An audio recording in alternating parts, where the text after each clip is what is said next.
Forward march! We do not stop until the sun falls beneath the tree line. I am Sangrama, honored general of the Khmer Empire, tasked with quelling a rebellion. Just a year after the passing of the revered Suryavarman, his successor faces staunch opposition. This chaos threatens to dismantle the empire that took nearly 5 decades to build. Inspiring an army of largely levy soldiery is difficult. Most are simple farmers and craftsmen, strangers to the ways of war and the grim chaos of battle. They should understand the cause for which they fight. As we trudged through the mud, I summoned the captains to the front of the line. I told them of the events that occurred before many of them were born. They would use this knowledge to inspire their men to fight. Suryavarman was once little more than a magnet, with a minor claim to the throne held by another. Udyaditya Varman I had established his seat in Angkor, claiming the entire empire as his dominion. Gathering his army, Suryavarman marched on Angkor from the west, establishing a camp not far from the city. The captains listened eagerly as I gave my account of the usurpation. Despite a numerical disadvantage, Suryavarman's tactical acumen proved critical to the success of such a risky offensive. Droves of Udyaditya Varman's troops fell to Suryavarman's disciplined infantry and elephant corps. Entering Angkor, Suryavarman gave the order to his disciplined army that the city was to be left intact, the civilians unharmed. He would not begin his rule by committing acts of savage tyranny upon his own people. That cringe out of the way. Ascent to power does not come easily. Once the head of one beast is removed, 3 spring to take its place. Thus it was with Suryavarman's enemies. Rebel factions sprung up to the north, east, and south of Angkor. Legions of disgruntled soldiers marched on the city, threatening to topple Suryavarman just as quickly as he had ascended to power. The most dangerous rebel faction was led by Jayaviravarman, a warlord from Malaysia with a distant claim to the throne. Advancing from the south at a rapid pace, he acquired much support from the local populace. Suryavarman had to act quickly. The rebel forces, were they to unite, would present quite a challenge to an army that had only recently emerged victorious from a grueling campaign. There was precious little time to spare. Humans are interesting creatures. At times, they display incredible brilliance, and yet at others, they behave like obstinate fools. One can only wonder at the folly that caused the rebel factions to not coordinate their forces. A bundle of sticks is difficult to break, but individual twigs snap with ease. Suryavarman's victory assured that his soldiers would not forget this lesson. In the comments below. As the Empire boomed, its neighbors became wary. They knew that the growing tiger will gorge itself on the prey that it deems most vulnerable. Some dreaded the looming war and prayed that their fears were unjustified. Others prepared for it. The kingdom of Tambralinga, a vassal of the great Srivijayan thalassocracy, felt particularly threatened by Suryavarman's ambition. The empire was surrounded by hostile neighbors, and conflict was imminent. It seemed that the only thing left to question was who would strike first. Suryavarman was wise enough to know that passivity would only lead to disaster. The various Burmese kingdoms to the west of the empire were hostile. But a potential ally lay beyond.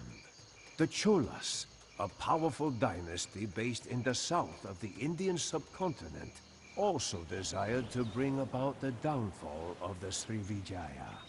Dispatching an envoy laden with gifts could be enough to convince Rajendra Chola that an alliance with Suryavarman would be to his liking. Yes. Despite the hardships of the journey through hostile territory, the diplomatic convoy arrived in Chola lands largely intact. Rajendra Chola was pleased with the gifts that the envoy lavished upon him. Particularly impressive was the Grand Chariot, a work fashioned by the finest craftsmen in Angkor. Generous offerings and well-chosen words go a long way with a magnanimous ruler. A bargain was struck, and the envoy returned to Angkor bearing news of the alliance. With the alliance made and the pieces on the board, conflict was inevitable. The Tambralingas themselves posed only a token threat, but they had the support of the immense naval empire of Srivijaya. The prowess of the Srivijaya navy was unmatched, but their coalition was at a strategic disadvantage. The Khmer forces threatened the enemy by land from the north, and by sea from the east, while the Cholas struck out from the west. The enemy found themselves surrounded on all sides. Suryavarman sent word to the Chola force to establish a foothold on the Malay Peninsula. Taking the initiative, he ordered the outfitting of a massive navy to challenge the Srivijayans and Tambralingas for maritime supremacy. Everything hinged on the success of the Chola force that had landed on the mainland. If they could present a formidable enough threat and occupy the enemy land forces, Suryavarman would be able to wrest control of the water and launch a devastating amphibious invasion. If the Cholas were driven from their foothold, the Khmer would be forced to face down their opponents alone. A prospect that Suryavarman preferred not to contemplate. Storms raged as wooden vessels rammed into one another. A deafening sound prefaced by the whistling of projectiles through the air. Thousands of men sank below the angry waves, never to rise again. The Chola land force fought bravely, holding to the last. Just as it seemed that they were to be defeated by the Tambralinga Srivijaya force, salvation arrived in the form of swarms of Khmer. Victory has a glorious taste. Over the course of a single conflict, the influence and power of the Empire were raised to unprecedented levels. Let's begin.